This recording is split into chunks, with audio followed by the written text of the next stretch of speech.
This is Gem Archer, and you're listening to the Stageleft podcast. In fucking one. Didn't ask you to write it down or anything.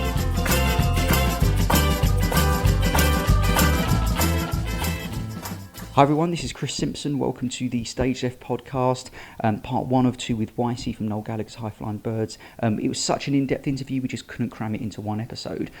So, you'll hear about her working with the likes of Brian Eno and working with the likes of Noel Gallagher, Damon Albarn, Tony Allen, who's like a legendary Afrobeat drummer, and loads more. And Ysee has actually sent us a bit of a world exclusive that we're going to include in part 2, which is her cover, recorded in the studio of Noel Gallagher's song The Right Stuff, so you'll hear that in part 2, and Ysee joins like a long list of kind of Gallagher related artists if you're into that kind of stuff. So you just heard from Gem there, and we've also had on Mikey Rowe, Russ Pritchard, which we recorded in Rome, and Jess Greenfield from Noel Gallagher's High Flying Birds, and from the other side of the fence, if you like, Dan McDougall, which we recorded in Barcelona, and Christian Madden from Liam's band, and their brother Paul, actually, who talks about in quite a lot of detail about growing up with Liam and Noel. Upcoming events we have coming up. So if you are UK based and listening to this at the point of release, Ysee is going to be playing our night that we run at the Groucho Club on the 27th of January. Send us a message on our socials, so search for the Stageleft podcast, and Stageleft is all one word, and we'll put you on the guest list for that. And we've also got an event, some of you know that we run the supper clubs in our lounge, Stageleft Nights. Jess from Noel's band has played one before, and Jess is going to be doing another one in the new year. Date to be confirmed, but go on our socials to find out and stay in the loop. But essentially what that is, it's a 5-course meal in my house, cooked by my partner, Davila J, who's an award-winning chef. And between the 4th and 5th course, when you're sat with Jess, she'll pull the stool back and she'll play a few songs for us as well. It's an amazing, intimate night, and there's only room for 10 of us, so it's a great night. So upcoming episodes feature Susie Webb, who was backing vocalist for The Who for the Quadrophenia shows, and does such an interesting dive into her career that with she doesn't hold back with any of her stories. My jaw was on the floor all the way through the interview, and I was barely laughing throughout. So that's coming up. That's a really, really interesting one. And also, just to state, we were very lucky, very privileged to be invited to Clive Deemer's wedding on Saturday. Clive and Lisa have become friends of ours since they appeared on the podcast last year. Clive is the live Radiohead drummer, and was in Portishead and Robert Plant's band, and there was such an incredible array of faces there, and spoke to a few people throughout the night, and when I checked my phone the next day, I had a couple of email addresses of people who were who'd heard of the podcast and wanted to come on, so the likes of Jeff Barrow and Ed Harcourt are people who I believe are going to be coming on in the new year. So plenty to look forward to. Enough from me for now. Let's pass over to Ysee from Noel Gallagher's High Flying Birds.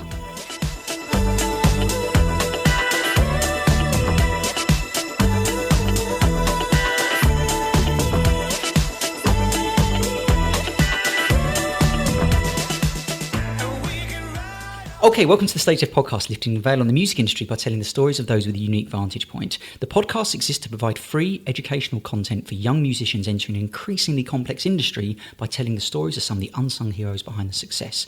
Go to thestageleftpodcast.com for all episodes featuring musicians who discuss in detail the recording, writing and performing processes of the likes of Elvis Presley, David Bowie, Michael Jackson, the Beatles, Fleetwood Mac, Nick Cave, Oasis, Morrissey, Alanis Morissette, the 1975 and the Stone Roses.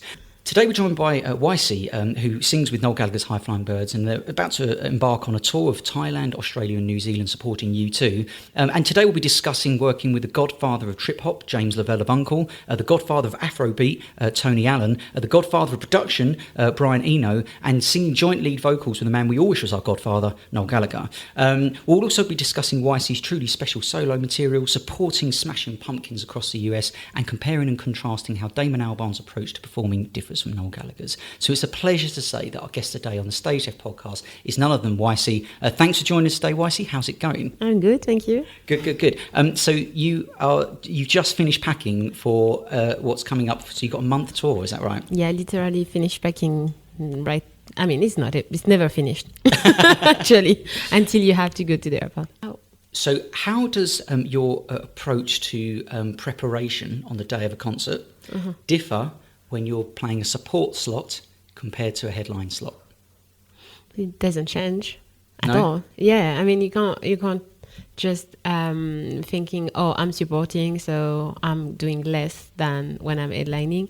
It's every day the same. I mean, whether you are in a bar singing or in a stadium with U2, for me at least, might not be the same pressure, but I think it might be the same actually. Mm-hmm, yeah. It's always a preparation, and it should be the same, I think.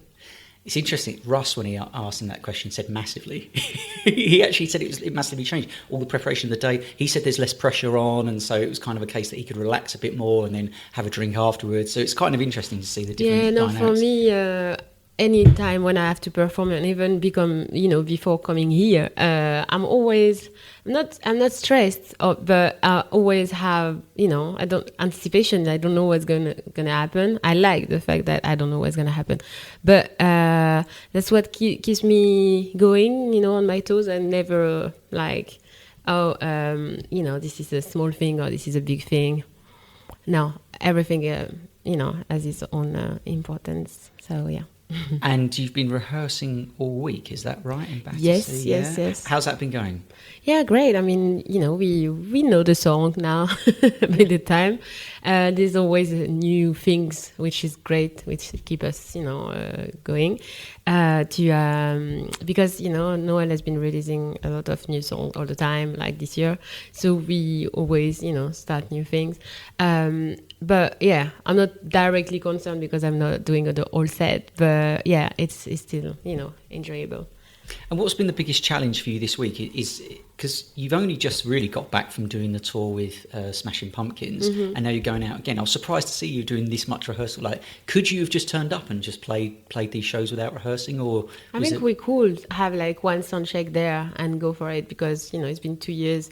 We are doing, but I think Noel needs it, and we found out that we also need it at some point, because the more we do, the more we are free, in a way that you don't have to think about it sometimes. So whether it's raining or there's a storm, you can still do it, eyes closed, and so that's kind of, that makes it more comfortable, I guess. So Tony Allen was Fela Kuti's drummer, and Fela Kuti was described as being very, very strict about rehearsals. Mm-hmm.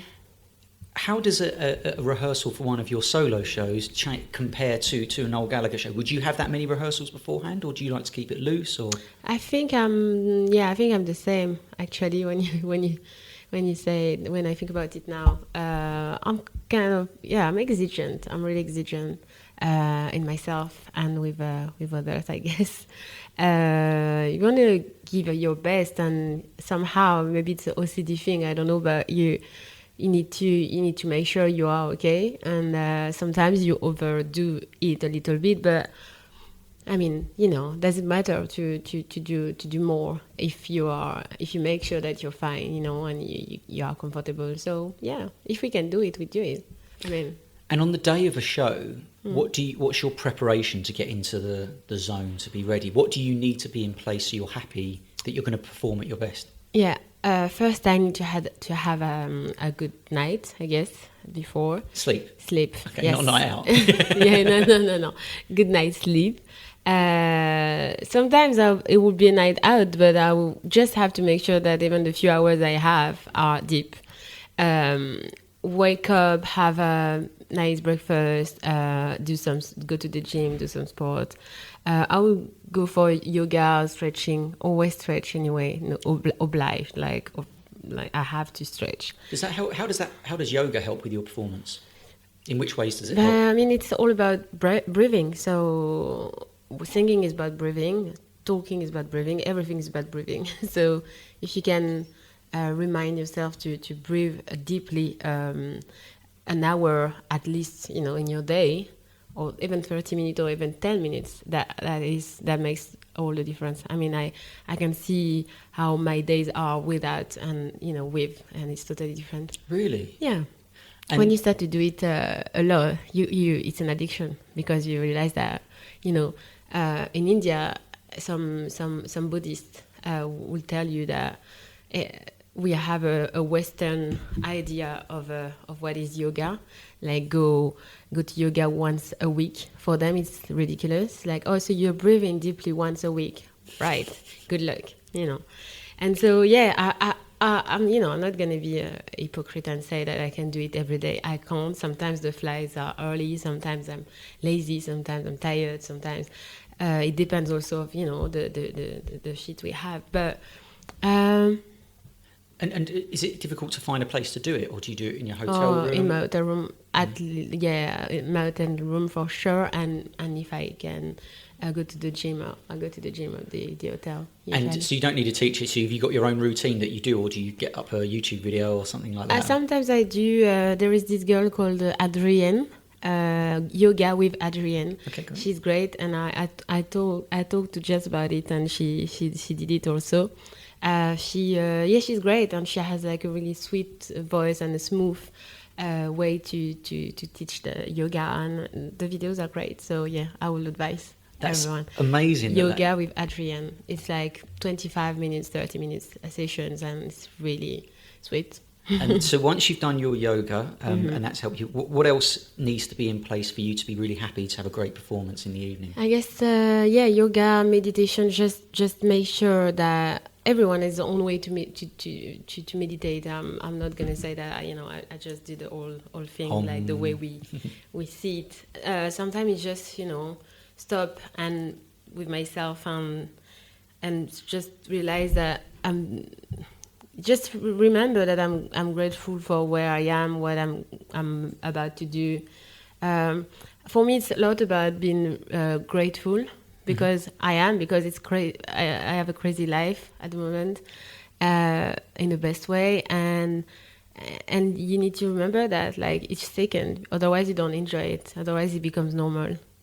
And I don't want it to become normal. It's amazing. So the grateful thing's really interesting. So there's a guy called Dr. Daniel Amen who he did brain scans of 85,000 people, and he kind of did this study that said if you say identify 3 things you're grateful for every day, after 2 weeks you get a higher rise in your dopamine levels than you would do if you were given kind of Prozac, which is like an antidepressant. And so, like, saying, identifying things you're really grateful for every day is like a really good thing for mindfulness. Cool. And then in regards to do you use in-ear monitors? Yes. So what's the mix that you are asking for your... I guess I have a bit of everyone. I have a bit of everyone. Just don't put the drum too loud because Chris is already like very energetic person, so I don't need it that much. But a bit of everyone actually.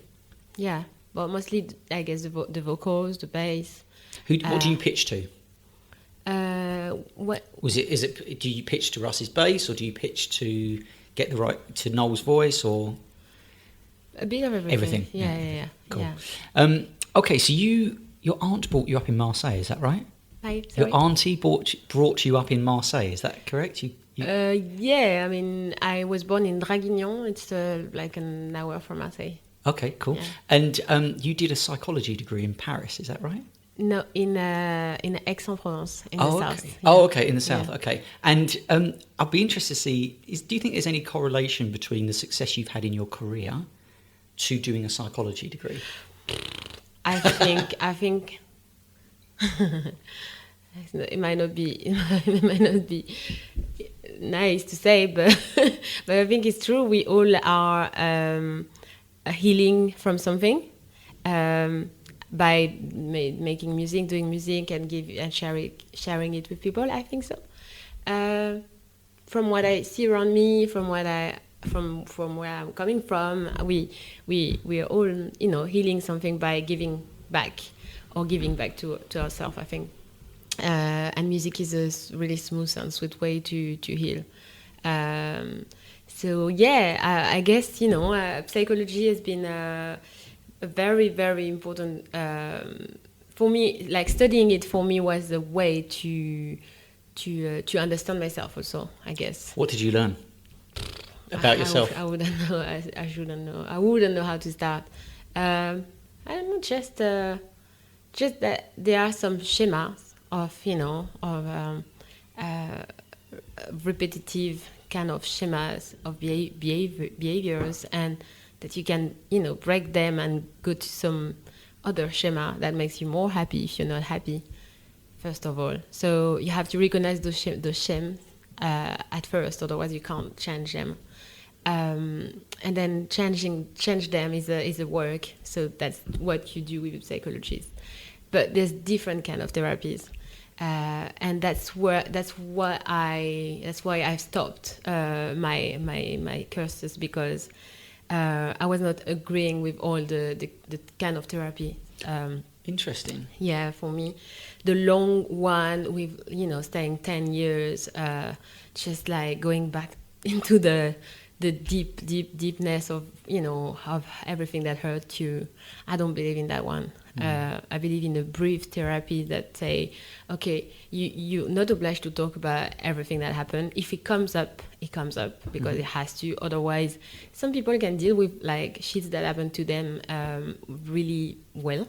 Some are going to stay on this, but not everyone is the same. So I wouldn't understand why there would be like one recipe, and that they were trying to teach me one recipe, a Freud or one other, and I was just like, I don't see it this way. I see like many other possibilities, as much as we are of human being, So yeah. So did you finish your studies, or did you? I quit it the last year. Like I was at 1 year close to open a psychologist.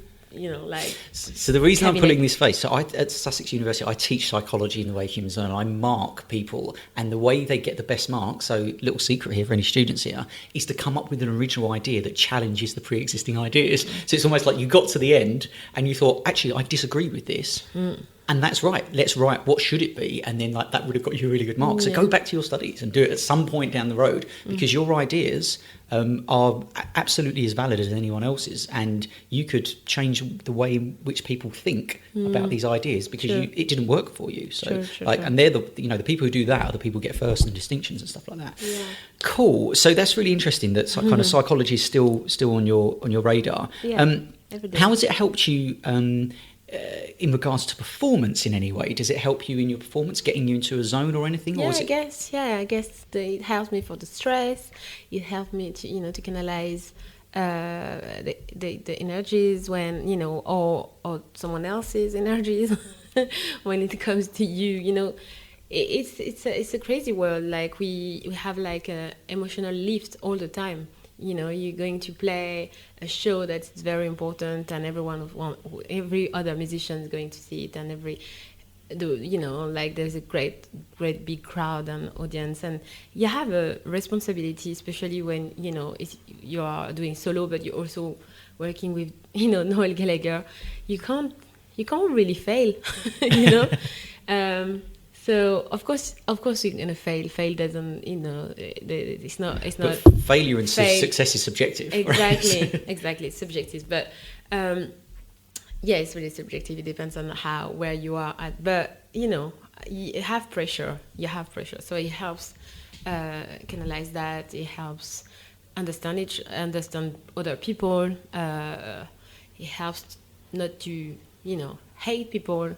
Trying to understand them more, being more compassionate and more, so yeah. And sometimes it helps avoiding them also. Yeah. With some people. That's a great tip for stress, right? So if you've got someone who's stressing out your life, avoid them. Exactly. Like cut them out of your life. You can't stay around, If possible, that is. And so what's one of your biggest kind of strive? So I remember when I interviewed Jess, she said her biggest kind of drive in a career and what she kind of strived for was to make her parents proud or make her family proud. It's very different for different people. So what drives you? Is that coming from a similar place or a completely different place?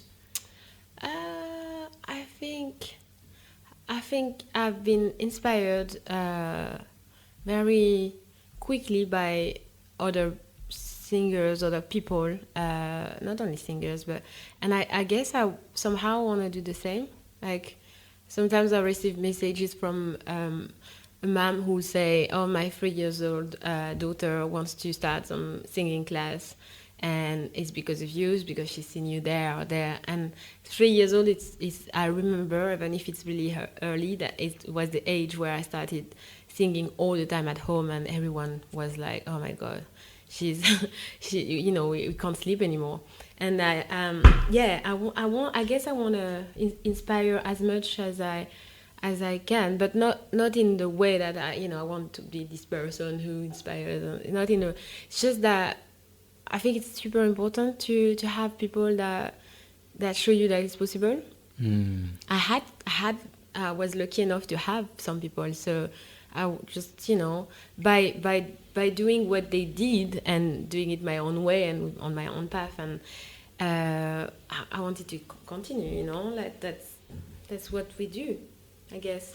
Just and then it's a healing also, like I said, process. When I was young, I was born with like some health issues, and that's why I had to stay in France, because I couldn't go back to Africa. And I think it was somehow a way to when I started singing, I think I think I remember somehow what it felt, and it felt so good that I couldn't stop, and somehow it helped me a lot, I think, overcome all the hospital things, or all I had to go through as a kid. So that was the saver. And how does it help you now? It's the same. Really? Yeah. Like, yeah. I mean, singing by itself is just aligns your everything, and just put yourself in the best happy position. So it might be a bit difficult to understand, but yeah, it's what it does. It's just, and then to add music on top of that, good music, good musicians, that just makes it okay. That's where I'm going. I want to do that all my life. I agree. I think for people's well-being, having a creative outlet is so important. Exactly. And a really interesting. I think I did some work with an amazing charity called Musicians Help UK, and they were speaking to one of the counsellors there, and they said they get a lot of people call up in their kind of 30s to 40s who have had kids and are not doing music quite so much. And one of the first things counsellors say is, "Are you still playing gigs?" And they say, "No, I haven't got time to playing concerts, or I'm not. I've got to take kids to school." And they say, start playing some gigs, even if you play to an empty room and no one's there, or playing in whatever it is, creating some music and having that creative outlet is so therapeutic for people. So it's really important that we do that. Cool. So I'd like to talk about some of the people you've worked with that really kind of opened my eyes to you. So I'm going to quickly tell a story that I was in Brighton about a year or so ago, and I was staying at an Airbnb, what an Airbnb is, like a hotel in someone's house. Yeah. And it was this very eccentric woman who answered the door, and very arty, and she had some amazing artwork everywhere. And I started talking to her, and she said, "Oh, how come you're in Brighton?" And I said, "I'm doing some music stuff." And she said, "My son is a musician." She's very modest. And I thought, oh, right, okay, well, son's a musician. And then she started bringing out some stuff that had UNKLE written on it, UNKLE. And I thought, oh, okay. And I realised her surname was Lavelle, and it was James Lavelle's mum, basically, who was running this Airbnb. And she gave me this incredible thing, which is on the back of my door, which I'll show you in a moment, which is Rabbit in Your Headlights, which is a song that Tom York from Radiohead did with UNKLE. And she gave me this print to take home, and I've kept it ever since.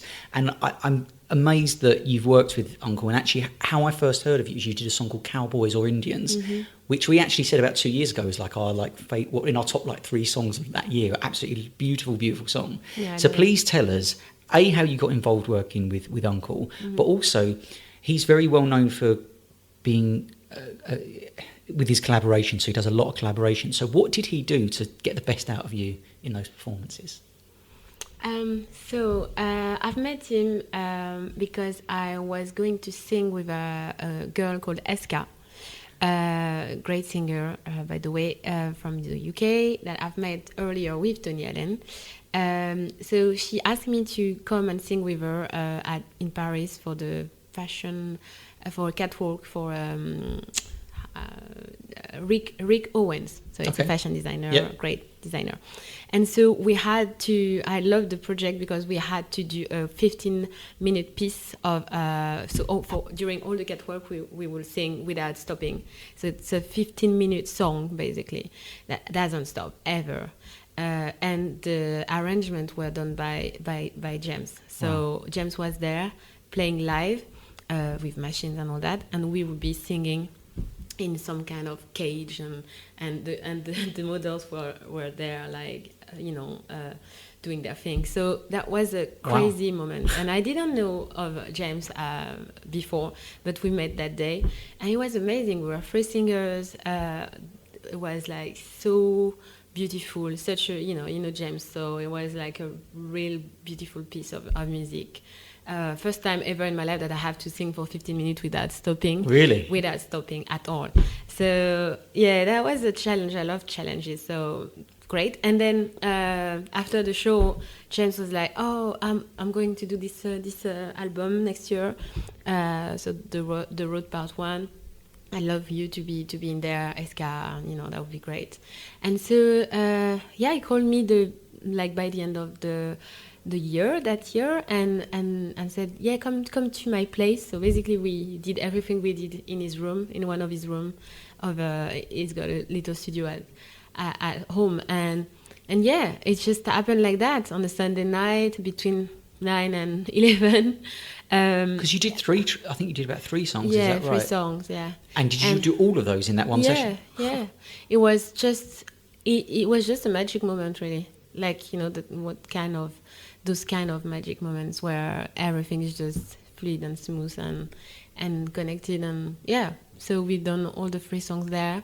I left and was like, wow, that was it. But that was great, and 6 months later, the album came out, and yeah, I guess there was a big energy because he collaborates with a lot of other musicians, and in that room there were Mink, also another singer, and Elliot Power. That's right. So they are like 2 young rapper and singer. Were they there in the same They session? were there also. Okay, yeah, cool, we were 3 of us, and yeah, I guess there's this energy of him, James, and everyone there. So it's just been like good night, connecting with other people, singing, jamming, because we were really jamming. I didn't think any of this will end up on the album. I thought we were just doing it as a demo, and then we'll do it in another studio. It was what I had in my mind. And did he piece it together? Did it sound like it when you were recording it? Did it sound like what was ended up on the record? Did he take parts and reposition them? No, I think straight away was like in. And then we found out that we won't need to do it again. But I think at first he was thinking also that we redo it somewhere else, because we were in a room like this one. So the acoustic, everything could have been, But then they have like such a, like they're super not good at post-production. So, yeah. But that was great. And there's photos of you doing a session with Tony Allen, and is Brian Eno there doing the production? Wow. Yeah, I mean, we did. I did 3 days with Brian. Does Noel know that? Because Brian Eno is such an absolute legend. I don't know if Noel does know, actually. He's like the kind of producer that comes up with the most incredible techniques. Oh, and he's know. like the So I just. Ooh. Oh, it just fell down. Oh, there's a ghost in the room. Yeah, there's a ghost in the room. That's when you talk about Brian Eno, is what happened. Yeah. I mean, I've never that's to get the production technique. I've never been impressed by anyone, really. Like, not in the way that... I'm not saying that as a, arrogant way, or I'm just saying that because I just think we're all humans, and yeah, they are great human beings and great musicians, but I don't think because you are a great musician, you are a great human. Sometimes not, So I try to have the same respect for everyone, even for the people who, Did he do anything unusual in his production, or was it in his kind of direction to you guys? Do you remember? It just asked me to scream, and at the time I found it ugly, and he was like, but I know, I know what I'm asking for, and yeah, it just asks you to be yourself, and just to be free, and then, but it's unreleased yet, so I can't wait for for that to be released, because he does a lot of sessions like that at home, and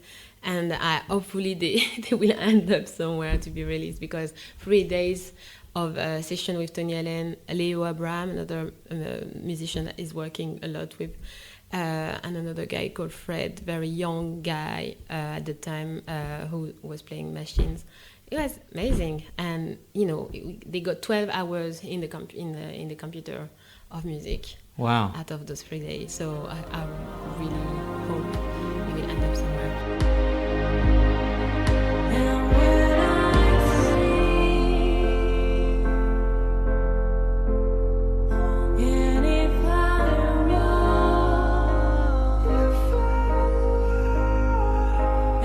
And then I had another session with Brian, but out of the blue, in another time. I was going to meet this guy from UNKLE Recordings, Richard Russell, who is like the boss for UNKLE, and I was going to make him listen to some of my music, and just to have his mind and all that.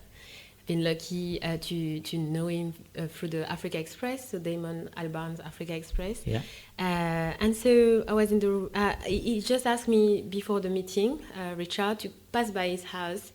Sam, he's got a studio when he usually does sessions, like maybe once every 2 months with musicians, great musicians. And then I arrived there. I didn't know who will be there, but there was Brian with, he's building machines. So he has this pyramidal machines that he built himself. He's got thousands of buttons. You have no idea what it is for, but it's all about sound and music and like a texture. And this guy is a genius. So I'm not teaching that to you, but it's just. Yeah, I just arrived in the room, and there's like one weird machine there and one weird machine there, and it's all like he's playing with it. So I arrived, and Richard gave me like a voice, a voice machine to just pitch my voice and enjoy. And I remember Brian was not even look. He was there maybe since an hour. He didn't even look who was in the room. I just started singing, so he could hear a female voice, but he didn't even look to know who was there. Really? He just kept going, and I just entered into the zone they were. And other musicians came. Like, I think we did that for 4 hours without even stopping or just, having a cup of tea or anything. It was just a zone, total zone.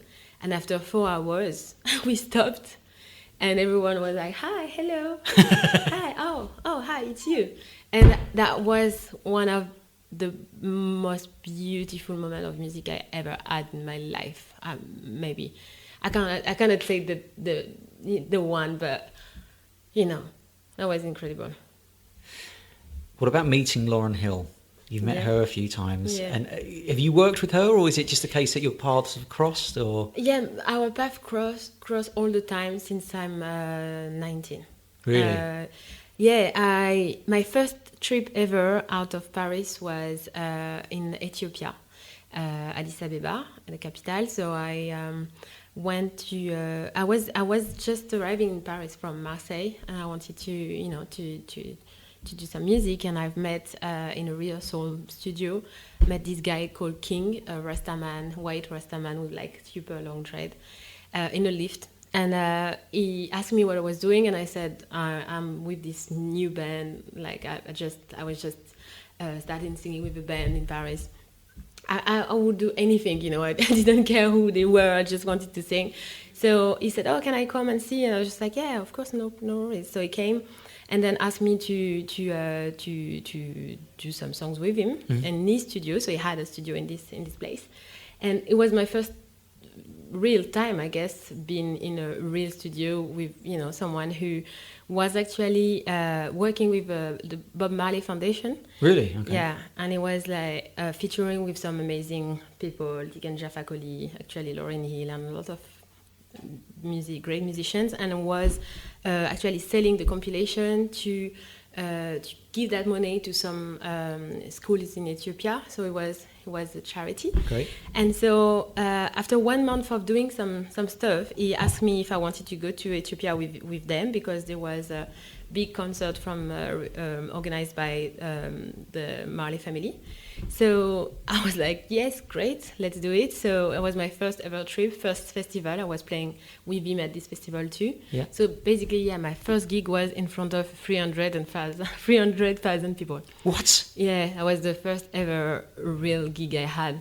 How did it differ from your expectations? So we've all been musicians who've wanted to play huge concerts like that. Yeah. When you first do that, and you're playing to that many people, what surprised you? What was different to what you perhaps not dreamed of, but thought it might be like? Everything was different from what I could imagine, because Really? it was beyond what I could have ever imagined. Like when I first arrived, Rita Marley was there. I basically started singing like by listening Bob and the Ivory and Marcia Griffith, Rita Marley, and they were right there in front of me. Yeah, so it's my first time coming out from France, and I have those idols of me in front of me. Like they were talking to me, and they were seeing. They came to me like if they knew me. Sometimes I was always like looking at my back, thinking that they were speaking to someone behind you. Speaking to someone else. But they embraced me like. And Lauryn did the same. Like she had a conference, so we stayed there for 3 weeks in total. And so I was all around Bob's mother, Bob Mam, she's a poet, and she was at the hotel. She was reading some poetry, and Rita was managing all the organization. Marcia was singing. I mean, it was a dream. All the sons were there, Steve, Julian, and then Lauryn was married to Steve at the time. Oh. And Steve Marley, they had 4 kids. Right. And so she was doing a conference, and that was the first time I would actually see her for real. So I went to meet her. I went to the conference, and then when she came out, a lot of journalists came to her, like dogs, really. When I've seen that, I was just like, oh my God, that's exactly what I don't want. You know, like they were so aggressive, like putting her. The mic into her mouth, wanting something, absolutely. So I was like that, a bit on my side, looking at it and being a bit disgusted, And then I don't know how, somehow she came to me to escape them a bit, or I don't know. And she asked me my name, she asked me who I was, and I said, oh, I'm Audrey, and yeah, I'm a singer. It's my first time in Addis Ababa. And she said, okay, do you want to come with me into my room? I have this interview with 2 journalists, and yeah, come, And I was like, really? I mean, I could barely speak English, but this time I understood. and yeah, so that's me coming to, with her 4 kids and her manager and 2 journalists, going to her room, and then ending up like singing with her Killing Me Softly, which she said, it's not from me, you know that. And I was just like, no, I didn't know. Roberta Flack was it was a cover, wasn't it? Yeah. But anyway, that was a 3 hours moment, and we all ended up like with tears and of joy, because she's such a beautiful human being. Apart from the singer, she's got this aura, that when she speaks, she's a superhuman.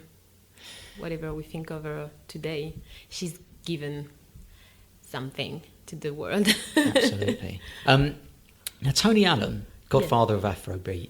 Brian Eno once said that Tony Allen was perhaps the greatest drummer who ever lived. Mm-hmm. I agree. You agree? Why is that? What makes him such a great drummer?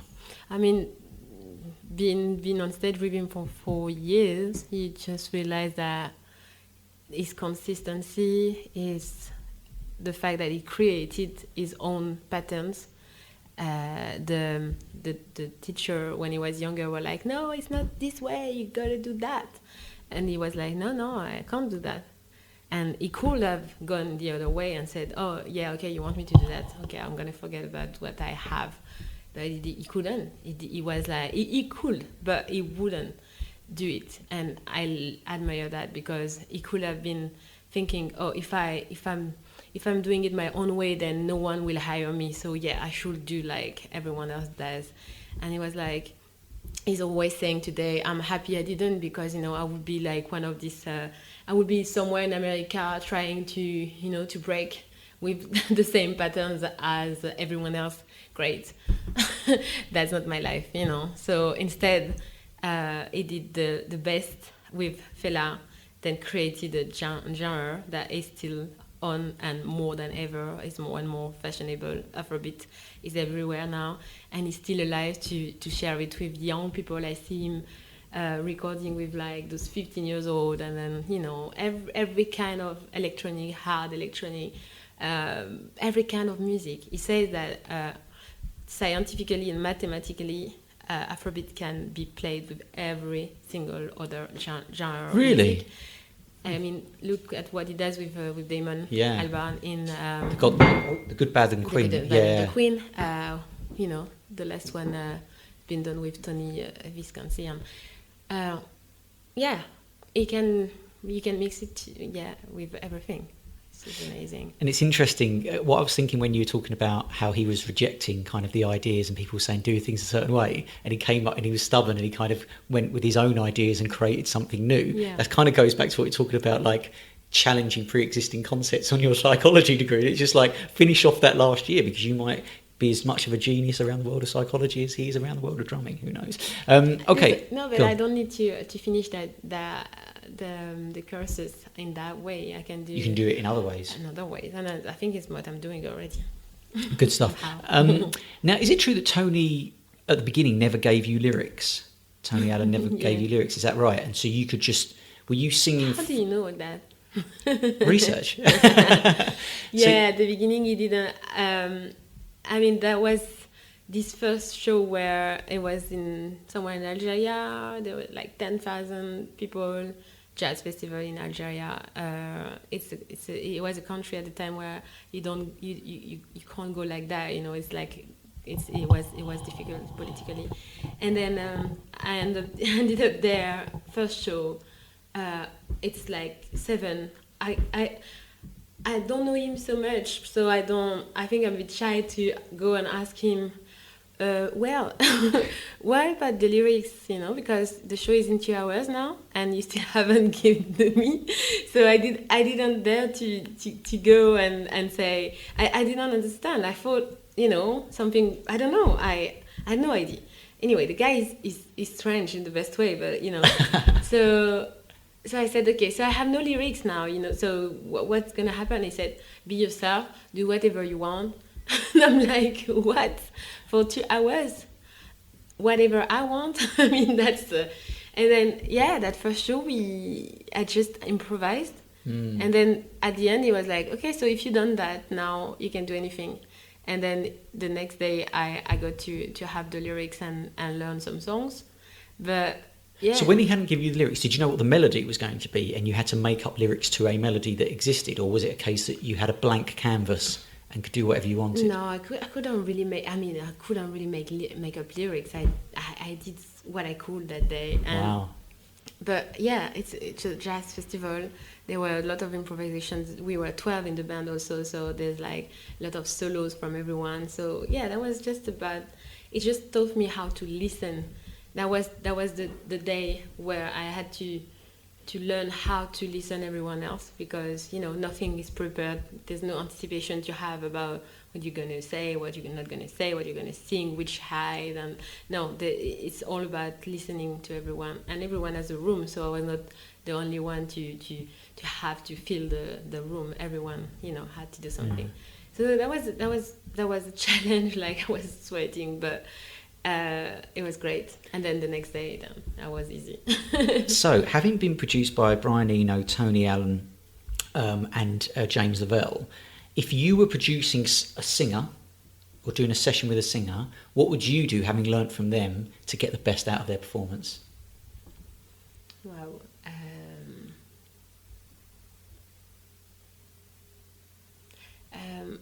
In a busy city, if I was in a busy city like we are, like London and all that, the first thing would be, the cup of tea for sure. Talking about whatever, and anything else but music at the beginning. Why is that? Just because I think it's just always good to remind each other that we're not here just to perform something, but we are just human beings and things happen in your day. So I don't know, the way what happened into the underground, and I don't know, just, some normal stuff, which Brian Eno did, and I was very surprised. He was talking NHS when I arrived, and his daughter was in Calais at the time, where there was all the migrants. So she came there for 3 months to help them. Right. I was so amazed by the fact that he was also close to the ground and reality and down to earth, and I think that's a secret to not just fly, because it's easy to fly where we are on stage, we are up there, we are up, the people up, always up, being used to be served before, to have VIP, blah blah, VIP ticket, VIP, we don't queue. I mean, in that, so it's easy to not walk on the ground anymore. So if I have a session with a young artist, I just remind her that I'm the same as her. We are all together, and then we're just gonna try to elevate through the music, but not we're not living in like elevation state all the time. Cool. And what about their preparation and would you just allow them to warm up their voice in their own way, or would you do it, because you've got an app, haven't you, that you warm up your voice with? Is that right? You and Jess use an app to go through scales beforehand. Is that not right? No, I mean, Jess does it more than me. Oh, okay, cool. It's not the app. I mean, I have my own routine usually, and when Jess does it, I just do it, or not all the time, but you've seen that video where Noel is talking about us warming up, and laughing at us, which I understand. It's weird noises anyway, because it has to go through all the textures, and also we have to warm up. So depending where you're coming from, if you just come out the plane, or you're in different state all the time. I mean, everyone is free to do what you need do what he wants. Usually you are warmed up before a session. Yeah, that's true. Ideally, if you're a professional. That's true. You, in your solo career, you supported George Benson and Mary J. Blige. Is that right? Wow. And Seal. And Seal as well. Wow. Okay, cool. Talk us through some of the kind of highlights. Boys to Men. Boys to Men, really? Classic. And TGT. Really? Okay. So talk us... En Vogue. Oh, really? But that I don't say. Okay. So, I mean, how do you... What are the challenges? I know you're going on a support tour now, but it's slightly different. Yeah. But what are some of the challenges when you're the support acts for George Benson or Mary J. Blige or some of those? Yeah. Is it difficult because some of the audience are going to be slightly disengaged and talking and not... What's your aim? What's a successful support slot? What's your aim in that session? Not to receive potatoes. Yeah, I think if you can make it without potatoes or tomatoes, that's great. Okay, so no one's throwing anything at you, but no one's throwing anything at you. I get exactly, it, because you never know. I don't know if it still happened, but no, I just make sure I am at like this level. Like I just put it at the highest level I can, because I consider these artists so much, and I just want to do my best to get there, and to also for people to enjoy, because it's a support act, so people are still coming into the room, okay, but some people are here since the beginning and they want to see. Some people came for me, some people are discovering, and they're still going to spend like 30 to 45 minutes with me. I just want to give the best, like it's not because you're supporting that it's supposed to be just you need to make them dream anyway. So yeah, it's been amazing. For Mary J. Blige, I was really scared, because the crowd, what were you scared of? Just this crowd of fanatic, like proper fans. They are dressed like her. They have the same haircut. They are, and they have to listen to me before. So you need to give them the most you can, the most love you can. And did it change your approach in any way? I might have changed the set list to make it to try and find the songs that will go into soul, R&B. But no, I think I've stayed close to myself. Great. Okay, so tell us how you got involved with Noel. Okay, so that ring that you see here. Yeah. So it's a tourmaline from Africa.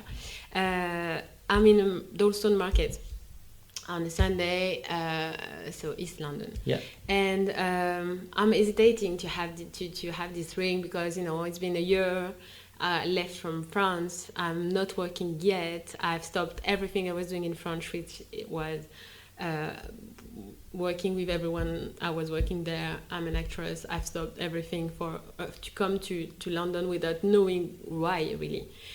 So it was the first year, and it was not easy at all, financially at all. So I was looking at this ring that I really wanted, but I was like, this is the end of the month, might not be the best idea, and blah, blah, blah, blah, blah, just thinking. And then this woman, she's a French woman, like around her 50s, she's looking at me, she sells it. She sells all those rings with all the stones. I love stones, so I'm like staying on this place and dreaming of all the rings I could buy. And then she's asking me what I'm doing, and I say, I'm a singer, and I'm from France. Oh yeah, me too. It's been 30 years. She was here, and then she I don't know why she said, okay, I have this friend. He was a manager, a tour manager. She doesn't really know, but he's a good friend of her, and he's called Arden Kleinman, and so she give me a number, and I'm like so focused on the ring that I don't really care. So I put the paper on my pocket and forget about it. Then finally don't take the ring, and she said to me, I have more at home, maybe come and pass by the house, let's have a tea, and then you can choose all the other rings you want. So I became friends until today. We're really definitely close. And so I went back I went to her house 2 weeks after, and she was like, oh, did you call this guy that I gave you the number? And I was like, no, actually, I totally forgot. She said, oh, call him, you never know, So I finally buy this ring, and 1 week later, I'm moving house, so I found the paper again. And I call the guy, and the Arden is like, I don't know you don't really know the other person that advised you to call me. I don't know what I can do for you. He hangs up. Oh. And yeah, I mean, he's a bit of he's like super frank, super nice, but super frank person. Now that I know him, I understand. Then he calls me back at around midnight, saying, I got something for you. I'm like, what? It's midnight, you got something for me. A few hours earlier, you were like, you didn't care at all. What's going on? And he said, I don't know. I mean, tomorrow, if you send me your address, I'll come and I will introduce you to someone. If you don't, you don't. And you will always wonder what it was about. So I was like, okay, listen to your little voices. And I just sent my address. He came the next day with his big car, Mercedes, and brought me to Primrose Hill in a restaurant, very like chic restaurant, to see David Holmes. So I don't know who is David Holmes at the time. Mm-hmm. So I'm like literally going to the toilet and Google him because I have no idea really. So I realized that he's been working for so many legend, proper legend. And come back to the toilet like, hey. And he literally has 15 minutes because he's on his way to the airport, really. He lives in Belfast, and he had spent a week there already. He was on his way back. So it's only because Arden is a really good friend of him that he passed by the restaurant. Otherwise, he would have just gone straight to the airport. So basically, had he heard you sing by that stage? No, nothing. And even this guy on the phone hadn't heard you Nothing. sing? Did they know that you played with Tony Allen? And Not yet. No. Really? No. It's just all about... So you could have been anybody? Anybody. Wow. A fan, a crazy person, anything. I don't know how, I don't know why, this is just so crazy. And then also, if I did have called the week before or the week, the 2 weeks, if I would have called 3 weeks before, as soon as I got the paper, nothing would have happened because David Holmes was not in London, he lives in Belfast. Yeah. Arden would have been like not thinking about it at all. Nothing would have happened. So it was timing. And then we had this short lunch where David had to leave 15 minutes after. He's looking at me like really deep, and I'm like, okay, but everything looks super sane and everyone is super nice, and I'm like, wow, it feels like I found a team of people, nice people, for the first time in London. That's cool. And at the same time, I don't know why I'm here for, and it still don't tell me. So it just tell me before he leaves, I need your music when I arrive back in Belfast, so in 3 hours. So I'm like, oh my God, I'm gonna have to assemble like all the demos I have, which I had a few things that I've done in London with my friend Simbad, who has a studio, and I've done a lot of late nights with him, like, you know, writing for who we don't know, but just writing. Because there is this thing of, sometimes you're writing, you're doing a lot, you have no idea if it's going to end up somewhere, but you still have to have the same passion anyway. So remember doing it, and remember doing some beats with Damon Albarn also, because as a part of the Africa Express, he wanted to help me, and so he put some of the keyboards of his keyboards in my demos, which helped definitely sounding better. So I could send that to David, and 15 minutes later, I think I received an email saying an email with David, copy Noel Gallagher saying welcome on board, and I'm like, Noel Gallagher. I come from France, so I know him, of course, I know Ysee, of course, but I don't really know what he's doing in my emails, And I'm like, so what do you mean, welcome on board of what? Because he still didn't tell me he was producing, or so I'm like, is it the Noel Gallagher, or is it someone else? I mean, you want me to work with? I don't understand. And he's sending me this email back saying, I'm producing the next album for Noel Gallagher, and you'll be a part of it if you want. See you next week in the studio, make the most of it. I'm like, all right. And that's how he started.